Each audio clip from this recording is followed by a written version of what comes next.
नमस्कार, 4 PM गुजरात में आप सभी का स्वागत है और मैं हूं आपके साथ आकांक्षा यादव।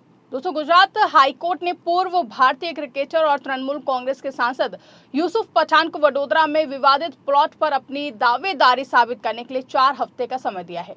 साथ ही अदालत ने साफ चेतावनी दी है कि अगर प्लॉट खाली करने में देरी हुई तो उन्हें और ज्यादा जुर्माना भरना पड़ेगा। सोमवार को मुख्य न्यायाधीश सुनीता अग्रवाल और न्यायमूर्ति DN रे की खंडपीठ ने यह फैसला सुनाया है, जहां यूसुफ पठान के वकील शालीन मेहता ने अदालत से 2 से 3 हफ्ते का समय मांगा था और उन्होंने कहा कि प्लॉट पर कब्जे का दावा राज्य सरकार की 1999 की नीति के तहत किया जा रहा है, जिसे अदालत के सामने रखा जा चुका है। वहीं मुख्य न्यायाधीश सुनीता अग्रवाल ने यूसुफ पठान की तरफ से पेश दलीलों को सुनते हुए कहा कि अदालत को समय देने में कोई दिक्कत नहीं है, लेकिन जितना ज्यादा समय लिया जाएगा उतना ज्यादा जुर्माना भरना पड़ेगा। और उन्होंने सख्त लहजे में कहा है कि आप 2014 से इस जमीन पर कब्जा बनाए हुए हैं और एक पैसा भी सरकार को नहीं दिया है। भले ही नीति के तहत आपको जमीन मिल जाए, फिर भी आपको उस समय के लिए जुर्माना देना होगा। ये फैसला यूसुफ पठान के लिए बड़ी चुनौती बन गया है, क्योंकि वो पश्चिम बंगाल के बहरामपुर सीट से सांसद हैं और मूल रूप से वडोदरा के रहने वाले हैं। आपको बता दें कि ये विवाद वडोदरा नगर निगम के 978 वर्ग मीटर प्लॉट से जुड़ा है। यूसुफ पठान ने 2012 में परिवार की सुरक्षा के कारण इस प्लॉट को अलॉट करने की मांग की थी। नगर निगम की स्टैंडिंग कमेटी और जनरल बॉडी ने प्रस्ताव पास किया है और इसे राज्य सरकार को भेजा है। प्रस्ताव में 99 साल की लीज पर बिना पब्लिक नीलामी के प्लॉट देने की बात थी, लेकिन जून 2014 में गुजरात सरकार ने इस प्रस्ताव को खारिज कर दिया।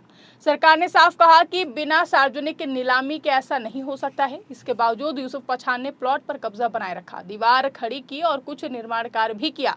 2024 के लोकसभा चुनाव के बाद जून 2024 में VMC ने उन्हें नोटिस दिया कि अतिक्रमण हटाओ। यूसुफ पठान ने हाईकोर्ट का रुख किया। उन्होंने दलील दी कि 1999 की राज्य सरकार की नीति के तहत अंतर्राष्ट्रीय क्रिकेटरों को प्लॉट अलॉट किया जा सकते हैं और उन्होंने सभी शर्तें पूरी की हैं।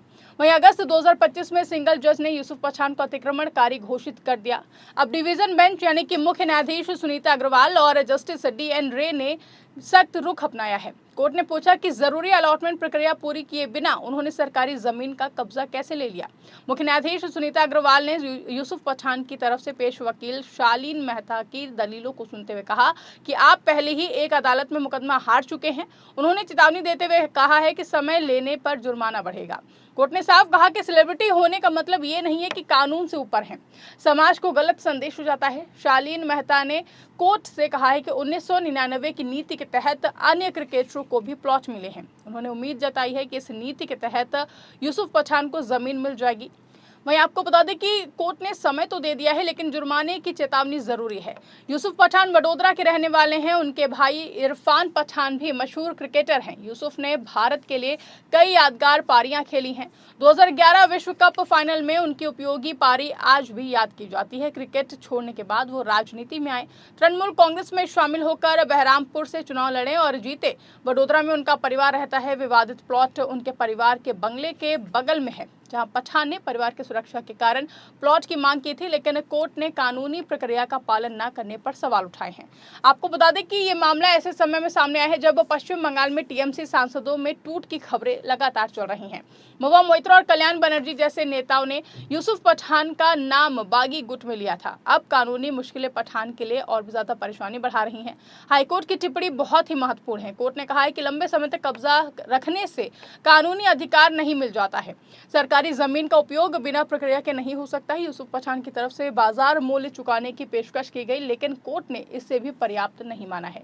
अगली सुनवाई में पठान को अगली दावेदारी साबित करनी होगी अपनी, और अगर वो प्लॉट खाली नहीं करते हैं तो फिर जुर्माना बढ़ सकता है। VMC को अतिक्रमण हटाने के निर्देश दिए गए हैं। सोशल मीडिया और स्थानीय स्तर पर इस पर खूब चर्चा हो रही है। कुछ लोग कहते हैं कि सेलिब्रिटी या नेता होने का फायदा उठाना गलत है।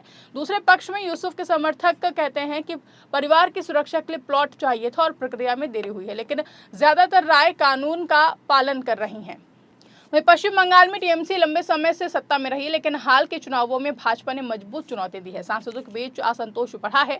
यूसुफ पठान जैसे लोकप्रिय चेहरे पर अगर कानूनी मुश्किलें बढ़ती हैं तो फिर पार्टी को नुकसान हो सकता है। अभी यूसुफ पठान पर कानूनी और राजनीतिक दोनों दबाव है, जहां हाईकोर्ट का फैसला उनके खिलाफ जा सकता है। अगर वो बगावत के गुट में शामिल हुए तो TMC से निष्कासन या फिर अन्य कार्रवाई हो सकती है। उनका बयान आने का इंतजार है।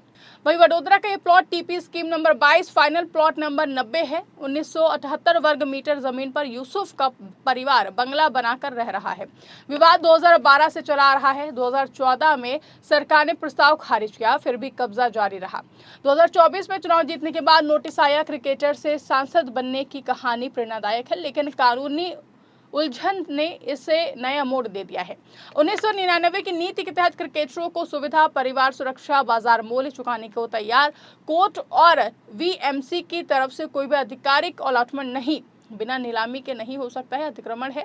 ऐसे मामले आम लोगों को सिखाते हैं कि कानून सबके लिए बराबर है। सेलिब्रिटी या फिर सांसद होने से छूट नहीं मिलनी चाहिए। गुजरात हाईकोर्ट ने साफ कहा कि कोई भी कानून से ऊपर नहीं है। यूसुफ पठान का ये विवाद कानूनी और राजनीतिक दोनों मायनों में महत्वपूर्ण है। जहां हाईकोर्ट ने 4 हफ्ते का समय दिया है, लेकिन जुर्माने की सख्त चेतावनी भी दी है। वहीं अब देखना होगा कि पठान अपनी दावेदारी कैसे साबित करते हैं। मामला दिखाता है कि बड़े नाम होने के बावजूद कानूनी प्रक्रिया का पालन जरूरी है। इस खबर पर आपकी क्या राय है, आपको क्या लगता है, कमेंट करके हमें जरूर बताइएगा। फिलहाल के लिए इस खबरों में बस इतना ही। ऐसी ही तमाम बड़ी और राजनीतिक खबरों के लिए बने रहिए और देखते रहिए 4 PM गुजरात। धन्यवाद।